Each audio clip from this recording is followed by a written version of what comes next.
semuanya, selamat menonton video Indo Paulial hari ini.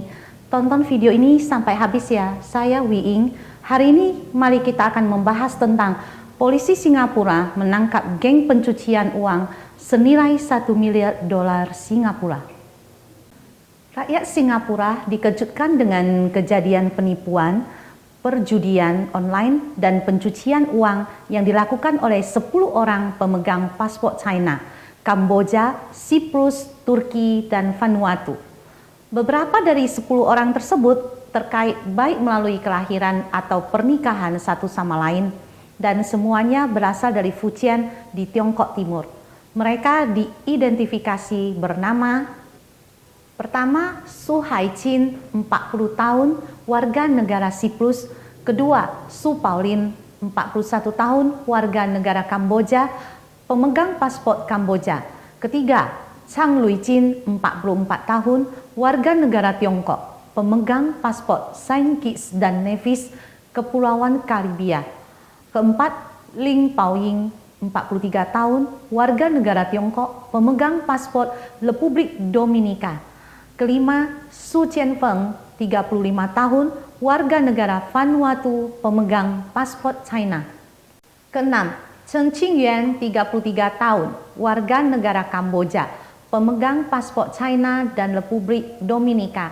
Ketujuh, Su Wenqiang, 31 tahun, warga negara Kamboja, pemegang paspor China. Kedelapan, Fan Shuiming, 42 tahun, warga negara Turki, pemegang paspor Vanuatu dan China. 9. Wang Tehai, warga negara Siprus, 34 tahun. 10. Wang Paosen, warga negara China, berusia 31 tahun.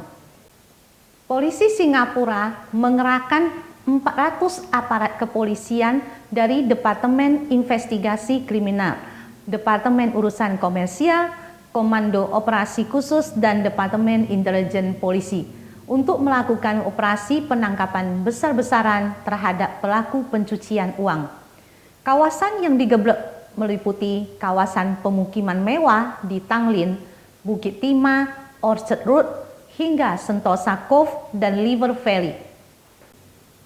Dalam operasi penangkapan ini, polisi Singapura berhasil menyita aset-aset berharga senilai 1 miliar dolar Singapura atau 11,3 triliun rupiah. Penggelebakan masif seperti itu jarang terjadi di Singapura, karena negara Singa ini dikenal sebagai salah satu negara dengan tingkat kejahatan terendah di dunia.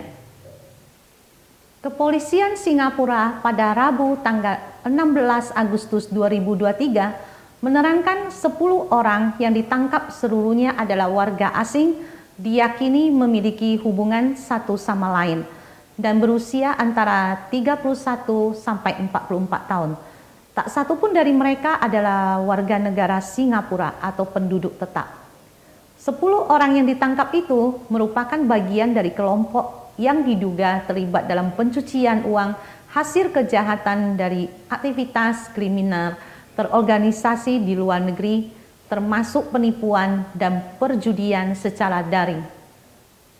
Akses yang berhasil disita oleh kepolisian Singapura antara lain uang tunai 23 juta dolar Singapura atau 260 miliar rupiah, 35 rekening bank senilai 110 juta dolar Singapura atau 1,2 triliun rupiah. Ada lagi 94 properti, 50 mobil mewah, 2 emas batangan, 270 perhiasan, 250 tas tangan seperti Hermes, Dior, Chanel, Louis Vuitton, jam tangan mewah seperti Rolex dan Patek Philippe, minuman alkohol anggur, 120 perangkat elektronik seperti komputer dan ponsel, sejumlah dokumen berisi informasi tentang akses virtual, dan koleksi ornamen Burberry.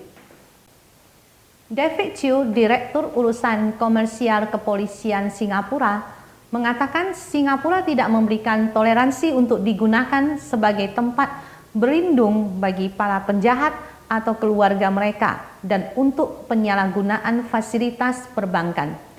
Kepolisian Singapura menyebutkan masih ada 8 orang lagi yang masih buron.